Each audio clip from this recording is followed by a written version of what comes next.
بسم اللہ الرحمن الرحیم۔ سورۃ الطارق مکیہ۔ بسم اللہ الرحمن الرحیم۔ شروع اللہ کے نام سے جو بڑا مہربان نہایت رحم کرنے والا ہے۔ اس سورت کی ابتدا والسماء والطارق سے کی گئی ہے، یعنی قسم ہے آسمان کی اور طارق کی۔ اب یہ جو لفظ طارق ہے، اس کے معنی کیا ہے؟ کہ جو چیز رات کو نمودار ہو، جیسے کہ روشن ستارے، تو اسی سے جو ہے سورت کا نام چنا گیا ہے، اور یہ سورت جو ہے مکی دور کی ہے۔ اور اس میں یہ بتایا گیا ہے کہ دنیا میں انسان جو کچھ کرتا ہے وہ لکھ لیا جاتا ہے، اور جب وہ وقت آئے گا کہ قیامت آئے گی تو اس کے سامنے اس کے اعمال نامہ پیش کر دیا جائے گا۔ اور اگر اس کو قیامت میں کہیں شبہ ہے اور اس کو سمجھ میں نہیں آ رہا کہ مرنے کے بعد انسان پھر کیسے زندہ کھڑے کیا جائیں گے، اب وہ چاہے مومن ہے یا کافر ہیں، جس کا بھی ایمان کمزور ہے، تو ان کے لیے یہ جواب دیا گیا کہ تو انسان اپنی پہلی پیدائش پر غور کر، کہ جس سے ایک ناچیز قطرہ، یعنی کہ منی جسے کہا جاتا ہے، کہ انسان اس سے بنا کر پیدا کیا گیا۔ یقیناً اسی طرح وہ خالق اسے دوبارہ بھی زندہ کر سکتا ہے۔ اچھا جی، اور کیا فرمایا گیا؟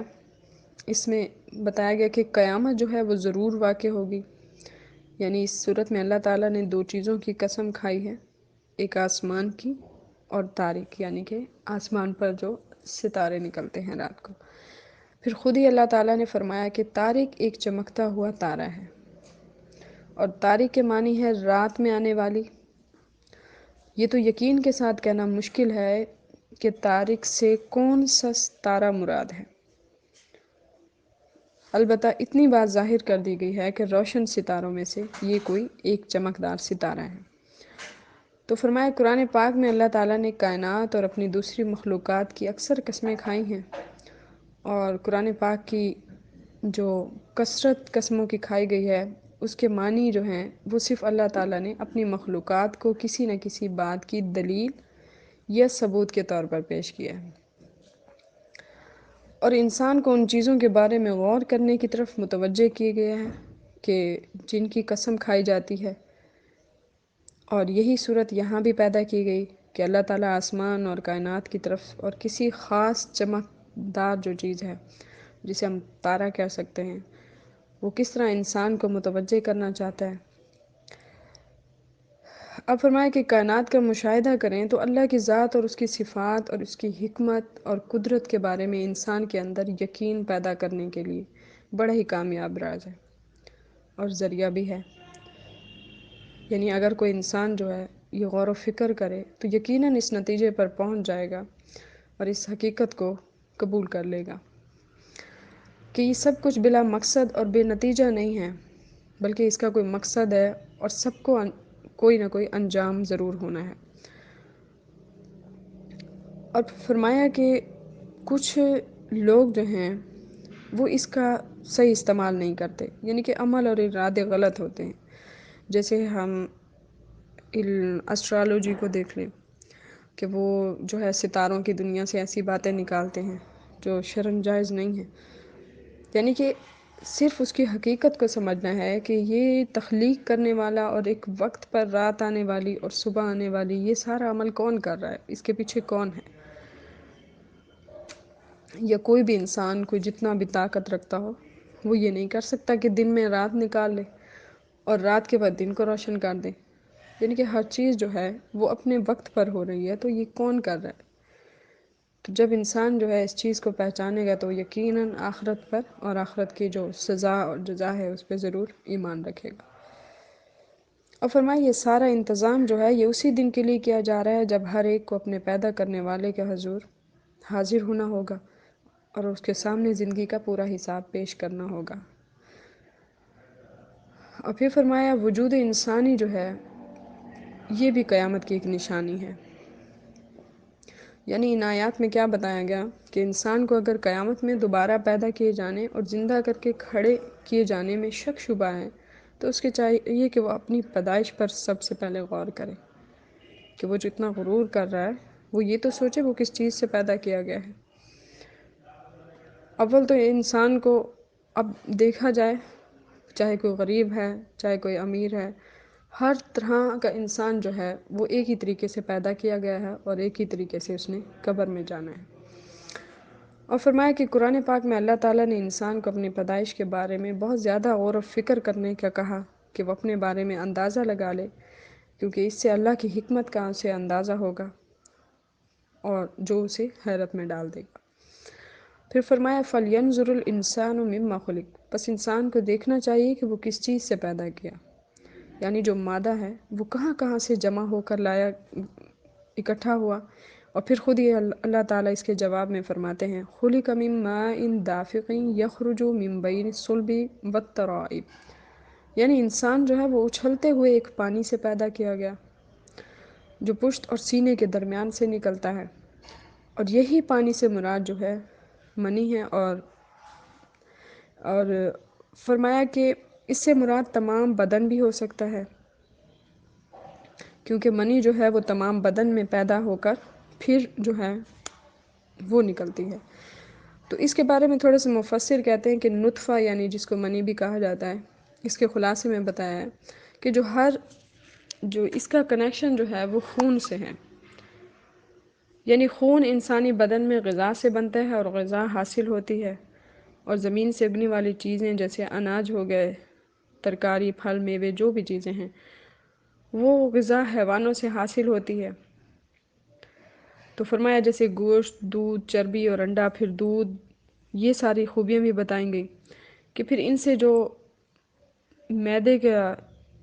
یا ایسے جو ہے علم طب میں ان چیزوں کو استعمال بھی کیا جاتا ہے۔ تو فرمایا یہ جو مادہ ہے نطفہ جو ہے اس کا دماغ سے نزول ہوتا ہے، یعنی دماغ سے اس چیز کی سوچ بنتی ہے، اور ان رگوں میں سے جو دونوں کانوں کے پیچھے ہیں جب یہ کیفیت بنتی ہے، یعنی جس سے انسان پیدا ہوتا ہے اپنے ماں کے شکم میں بنتا ہے، تو فرمایا یہ دماغ سے نزول ہوتا ہے اور ان رگوں میں سے جو دونوں کانوں کے پیچھے ہیں وہاں سے گزر کر پھر یہ حرام مغز میں آتا ہے، پھر مرد کا وہ مادہ پیٹھ کے منکوں سے راہ سے گزر کر گردوں میں آتا ہے، اور وہاں سے جو ہے وہ جو ایک اعضاء اللہ تعالیٰ نے اعضاء تناسل دیا ہے اس کی نیچے کی رگوں سے گزر کر پھر عورت کے رحم میں گرتا ہے۔ تو جس ذات کو یہ قدرت حاصل ہے کہ وہ انسان کو پہلی بار پیدا کرتا ہے اور ایسے عجیب و غریب طریقے سے پیدا کرتا ہے، وہ یقیناً اس بات کی بھی قدرت رکھتا ہے کہ جب چاہے انسان کو اس کے مرنے کے بعد دوبارہ اسی کی صورت کی طرف لوٹا دے۔ تو فرمایا تو جس نے انسان کو پہلی بار پیدا کیا، کیا وہ انسان کو دوبارہ زندہ کھڑا کرنے میں قادر مطلق نہیں ہے؟ کیا یہ اس کے لیے مشکل عمل ہے؟ انہو علی رجعہ لقادر، یقیناً یہ بات ممکن ہے، اور اللہ تعالیٰ کے لیے انسان کو دوبارہ زندہ کرنا کچھ بھی مشکل نہیں ہے۔ اب تھوڑا سا اس پہ ہم یہ بھی معاملات دیکھ لیتے ہیں کہ جو اللہ کی ذات یہ سب کچھ کر رہی ہے، یعنی کہ پانی کے قطرے سے بیٹا بھی ہو رہی ہے، بیٹی بھی ہو رہی ہے، اور کچھ ایسی بھی مخلوقات ہوتی ہیں کہ جو دونوں میں سے نہیں ہوتی، تو پھر کیا ہے کہ یہ سب کرنے والا بھی تو اللہ کی ذات ہے نا۔ یعنی جو ایک معاشرے میں یہ فتنہ فساد ہے، بیٹا بیٹی یہ ہونا چاہیے تو یہ نہیں ہونا چاہیے، جبکہ ہمارے بس میں کچھ نہیں ہے، ہمارے اندر جو جسم میں جو کچھ بھی ہے یہ چیز اللہ نے اس میں طاقت پیدا کی ہے، تو وہ اللہ کی ذات ہی ہے اور وہی سب کچھ دینے والا ہے جو ہمارے حق میں بہتر۔ تو یقیناً اس پہ بھی فتنہ فساد نہیں پھیلانا چاہیے، کیونکہ نہ عورت کے بس میں کچھ ہے نہ مرد کے بس میں ہے، یہ سب اللہ کی ذات میں ہے۔ ہاں ایک چیز ہے، دعا کے ذریعہ آپ اللہ سے مانگ سکتے ہیں، ہمیشہ یہ کہہ کے کہ جو میرے حق میں بہتر ہو وہ مجھے میسر ہو جائے۔ پھر فرمایا یہ ایک ایسی بات ہے کہ جو ہر شخص کو سمجھ آ جاتی ہے کہ انسان کی تخلیق کی، کہ جو اللہ تعالیٰ کی نشانیوں پر غور کرے تو پھر یقیناً وہ نتیجے تک پہنچ جائے گا۔ پھر آگے بتائے یوم تبلی السرائر فما لہ من قوت ولا ناصر، یعنی دوبارہ پیدا کرنا اس روز ہوگا جس روز سب جمع ہوں گے، کل کے کل جو ہیں سب جمع ہو جائیں گے، اور ان کی وہ جو سب جمع ہوں گے انسان جو ہیں ان کی مخفی باتیں ظاہر ہو جائیں گی، جو بھی گناہ اب تک ہم نے اپنوں سے چھپائے ہیں، یا یہ سمجھتے ہیں لوگوں کو نہیں پتہ، یہ سب اس دن سن لیں گے، اور کل باتیں جو دلوں میں پوشیدہ رکھی ہوئی ہیں، کیونکہ دلوں کا معاملہ اللہ بہتر جانتے ہیں، اور اس دن بھی وہ راز سب ظاہر ہوں گے، یا چھپ کر کی ہوں گی یا ظاہر کی ہوں گی۔ لیکن اس میں ایک چیز ہے، کئی جگہوں پہ اللہ تعالیٰ یہ بھی فرماتے ہیں کہ جو کوئی مومن بندہ کسی کا عیب دیکھے، ٹھیک ہے، اس عیب کو جو ہے وہ صرف اللہ کی محبت کی وجہ سے، کیونکہ اللہ نے منع کیا ہے کسی کا عیب جو ہے اس کا بیان نہ کرو کسی اور سے، تو وہ کیا ہے کہ وہ اپنے دل میں رکھے۔ اب ہم کیا سمجھتے ہیں، ہمارے عیب جو ہیں ہمارے اپنے رشتہ داروں، دوست احباب یا پڑوسیوں سے ہی نکالتے ہیں سب سے پہلے۔ تو ہم کیا سمجھتے ہیں کہ ہم جی گھر میں گفتگو کر رہے ہیں، ہم جی آپس میں ماں بیٹی گفتگو کر رہے ہیں، ٹھیک ہے، یا دوست گفتگو کر رہے ہیں، لیکن اس میں چیز تو وہی آ گئی نا، عیب نکالنے والی۔ تو کیا ہے کہ ہم خود بھی گناہ گار ہو رہے ہوتے ہیں اور اپنوں کو بھی گناہ گار کر رہے ہوتے ہیں۔ تو اس دن کیا ہوگا کہ جو بھی اس راز کو کسی کا بھی عیب دیکھا ہے، چاہے وہ کوئی کتنا بھی قریبی ہو، اس کو ظاہر نہ کرے، صرف اس لیے کہ اللہ کی ذات کے لیے، کہ اس کا اجر جو ہے اللہ اس کو ضرور دیں گے، کہ ایک طرح سے وہ امانت بھی ہے۔ تو وہ کیا کرے کہ جب وہ ظاہر نہیں کرے گا تو قیامت کے دن جتنے بھی اس سے اگر کوئی چھپے ہوئے ایسے راز ہیں، کوئی عیب ہیں جو کسی کو بھی نہیں علم، تو اس دن جو ہے اللہ تعالیٰ جو ہے فرشتے کو حکم دیں گے کہ اس مومن بندے کے درمیان ایسا پردہ ڈال دیجیے۔ وہ بندہ کیا سمجھے گا کہ یہ سب عیب جو ہے میرے فلاں سن رہا ہے، میرا فلاں سن رہا ہے، وہ بڑی ندامت میں ہوگا، لیکن پھر اللہ تعالیٰ اچانک سے اسے خوشخبری دیں گے کہ تم نے فلاں بندے کا یہ عیب جو ہے یہ تم نے ظاہر نہیں کیا تھا دنیا میں، صرف میری محبت اور میرے حکم کے خاطر، تو لہٰذا آج جو تمہارا یہ عیب ہے یہ میں ان سب بندوں پہ ظاہر نہیں کر رہا۔ تو اس وقت جو ہے مومن بندہ بہت خوش ہو جائے گا کہ میرے اپنوں یا میرے جو بھی عزیز و اقارب ہیں ان کے سامنے میرا یہ عیب نہیں آیا۔ تو لہٰذا جتنا بھی کوشش ہو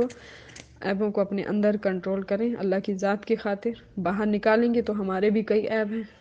تو قیامت کے دن پھر وہ اللہ تعالیٰ سب مخفی باتیں جو بتایا ہیں کہ وہ ظاہر کر دیں گے۔ اب مخفی باتوں میں کافی چیزیں آتی ہیں، دنیا داری بھی ہے، عقیدہ بھی ہے، نیت بھی ہے، ٹھیک ہے۔ نیت سے مراد کیا ہو گیا، ہم بظاہر تو اپنے گھر والوں میں بڑے نمازی تھے، لیکن جب نماز پڑھتے تھے تو ہم ادھر ادھر کی باتیں اور جو پہلے پلان کیا وہ جو بعد میں کرنا ہے وہ سب سوچ رہے ہوتے ہیں۔ تو یقیناً ہم گھر والوں کے سامنے تو بہت مومن ہیں، لیکن اللہ بہتر جانتے ہیں اس دن پھر اللہ تعالیٰ سب ظاہر کریں گے کہ انسان جو ہے وہ دکھاوا کرتا تھا یا حقیقتاً جو ہے یہ میرا بندہ تھا۔ فرمایا پھر انسان جو ہے اپنے اعمال بد اور جو اس کی سوچ ہے، جو نیت فاسد نیت ہے، اس کی وجہ سے وہ پچھتائے گا، مگر اس وقت کچھ حاصل نہ ہوگا، اور نہ ہی اس کو اتنی ہمت ہوگی کہ وہ کسی کوئی حمایت لے سکے اور اللہ تعالیٰ کے عذاب سے بچ سکے۔ تو فرمایا والسماء ذات الرجع والارض ذات الصدع، یعنی قسم ہے انسان کی، آسمان کی، قسم ہے آسمان کی، والسماء آسمان آ گیا نا، قسماء ہی والسماء آسمان کی قسم ہے جس سے بارش ہوتی ہے، اور زمین کی جس سے نباتات اگتے ہیں، جن سے انسان جو ہے وہ نفع حاصل کرتا ہے۔ پھر آگے قسم کہا انہ لقول فصل، یعنی قرآن کریم حق اور باطل میں فیصلہ کر دینے والا کلام ہے۔ اب یہاں جن چیزوں کی قسم کھائی گئی ہے اس میں ایک تو آسمان کی جس سے بارش ہوتی ہے، اور زمین کی جس سے بیج نکلتے ہیں اور نکلتے وقت پھٹتے ہیں، یعنی کہ ظاہر ہوتے ہیں۔ تو اس وقت جو ہے فرمایا کہ ایک بارش ہونے کی وجہ سے کس طرح عمدہ زمین کی سرسبز ہر چیز ہو جاتی ہے، اور پھر جو ہے رزق بڑھتا ہے۔ تو فرمایا اس نشانی کو دیکھ لے انسان جو غافل ہے، اور پھر اس طرح جو ہے انسان نفع اٹھاتا ہے۔ انہ لقول فصل، اب فرمایا یہ قرآن جو ہے تمہاری روحانی اور اخلاقی زندگی کا ضامن ہے، یعنی غلط صحیح کو الگ الگ کر کے دکھاتا ہے، اور زندگی کی حقیقی کامیابی اور ناکامی کی جو راہیں ہیں وہ ہر چیز الگ الگ کھول کر بیان کر رہا ہے۔ اب کیا ہوتا ہے، بارش آئی ہے، کاشتکاری اچھی ہو گئی ہے، لیکن ہم کیا کرتے ہیں اس کے بعد، ایک تو مزدوروں کو ان کی اجرت صحیح نہیں دیتے، دوسرا کیا ہے کہ اس میں تول میں ناپ تول میں ہم احتیاط نہیں کرتے، ٹھیک ہے، تو اس میں کیا ہوتا ہے، اس وجہ سے جو ہے حرام کمائی۔ اب کیا ہے کہ جتنا بھی ہمارا سالانہ انکم ہوتی ہے اس پہ اگر ہم یتیموں غریبوں مسکینوں کو دیں گے تو اس سے کیا ہوگا کہ ہماری برکت ہوگی اور مزید اضافہ ہوگا، یعنی نقصان کا اندیشہ کم ہو جائے گا۔ بعض اوقات کیا ہوتا ہے کہ لوگ کہتے ہیں کہ جی ہم سال بعد جو ہے زکوٰۃ دیں گے، اب صدقے کا بھی تو حکم ہے۔ اب آپ کے سامنے کوئی حاجت والا ایسا بندہ آیا ہے جس کی بہت اشد ضرورت ہے، تو کیا آپ اس کو یہ کہیں گے آپ جی ماہ رمضان میں فضیلت بہت زیادہ ہے تو آپ ماہ رمضان میں ہی آنا، اب تم جاؤ؟ لیکن ہمیں تو نہیں پتہ، ہم کیا ماہ رمضان تک اس نوبت تک جائیں گے کہ ہم جو ہے اللہ تعالیٰ جو ہے ہمیں اتنی مہلت دیں گے کہ ہم اس غریب کو دوبارہ اپنے در پہ بلائیں پھر جا کے اس کو دیں، جبکہ ہمارے اللہ سے ہم جب بھی مانگتے ہیں ہمیں وہ اسی وقت میسر کر دیتے ہیں۔ تو ہمیشہ اپنے حال، اپنا ماضی، اپنا سب کچھ جو ہے وہ ذہن میں رکھیں، اور پھر جو ہے غریب و مسکینوں کو جب بھی کوئی آئے تو صدقے کا بھی حکم دیا گیا ہے، صدقہ بھی دے سکتے ہیں آپ، خیرات کا بھی حکم دیا ہے، اس کی بھی فضیلت بتائی گئی ہے۔ تو پھر فرمایا وما ہوا بالہزل، یعنی قرآن کریم کوئی معمولی چیز نہیں ہے کہ اس کو ہنسی میں اڑا دیا جائے۔ اس میں جو قیامت اور آخرت کی تفصیل بتائی گئی ہے، اگر اسے دل لگی سے سمجھو گے تو تمہیں مذاق نہیں لگے گا، ٹھیک ہے، اسے دل لگی سے سمجھو، مذاق مت سمجھو۔ یعنی قرآن کی ہر بات جو ہے وہ اٹل ہے، وہ ہو کر رہے گی، اس میں کوئی رد و بدل نہیں ہوگا، کیونکہ اللہ تعالیٰ جو ہے وہ وعدے کے پاسداری کرتے ہیں، اور ہمیشہ وعدہ جو ہے اور حضور صلی اللہ علیہ وسلم کی جو بھی کہی ہوئی باتیں ہیں وہ ویسا ہو کر ہی رہے گا۔ پھر فرمایا مخالفین جو ہے قرآن کو ہر دور میں مخالفین کو ناکام کر دیتا ہے، جو قرآن پاک ہے، اللہ کا جو پاک کلام ہے، جیسے فرمایا انہم یکیدون کیدا واکید کیدا، یعنی اس طرح کھول کھول کر بتا دینے کہ پھر بھی جو لوگ قرآن کی دعوت پر کان نہیں دھرتے بلکہ اسے ناکام بنانے کے لیے طرح طرح کی تدبیریں کرتے ہیں، یعنی جوڑ توڑ میں لگ جاتے ہیں، ایسی چیزیں جو قرآن میں منع ہے لیکن ہم اس کے اور طریقہ ڈھونڈنے کے چکر میں پڑ جاتے ہیں کہ ہمیں جو آسانی ہو ہم وہ کوشش کر لیں، لیکن ایسا جو ہے قرآن نے منع کیا ہے، جس کو تدبیروں کا نام دیا گیا ہے کہ وہ مختلف تدبیریں کرتے ہیں۔ فرمایا اور چھپ چھپ کر ایسی داؤ اور گھات کی فکر میں ہیں کہ جن سے قرآن کی دعوت اور اس کے ماننے والوں کو وہ ناکام بنانے کی کوشش کرتے ہیں، تو انہیں معلوم ہونا چاہیے کہ اللہ تعالیٰ کی تدبیریں ان کے مقابلے میں کہیں زیادہ مضبوط اور کامیاب ہیں۔ فرمایا یہ منکرین جو ہیں یہ اللہ کے عذاب میں گرفتار ہونے کے لیے تدبیریں کر رہے ہیں، ٹھیک ہے، یہ دین یا اسلام کو نقصان نہیں پہنچا رہے بلکہ اپنے عذاب کی تدبیریں کر رہے ہیں۔ اور فرمایا ان منکرین کی بہت بڑی بربادی ہونے والی ہے، اور پھر ان کی کوئی تدبیر کام نہ آئے گی اور نہ ہی یہ کامیاب ہوں گے۔ پھر آخر آیت میں فرمایا حضور صلی اللہ علیہ وسلم کو خطاب کرتے ہوئے فَمَهِّلِ الْكَافِرِينَ أَمْهِلْهُمْ رُوَيْدًا، یعنی اے نبی کریم صلی اللہ علیہ وآلہ وسلم، جب اللہ تعالیٰ کی تدبیر کرنا آپ نے سن لیا تو آپ ان کافروں کی مخالفت سے نہ گھبرائیے، اور ان کی جلدی جو ان کو عذاب ہونے کی خواہش ہے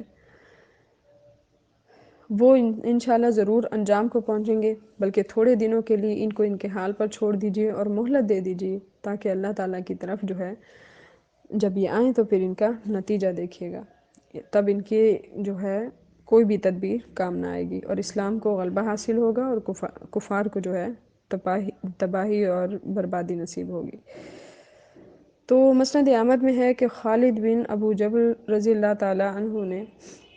ایک ثقیف قبیلہ تھا، اس کے مشرقی جانب میں رسول صلی اللہ علیہ وسلم کو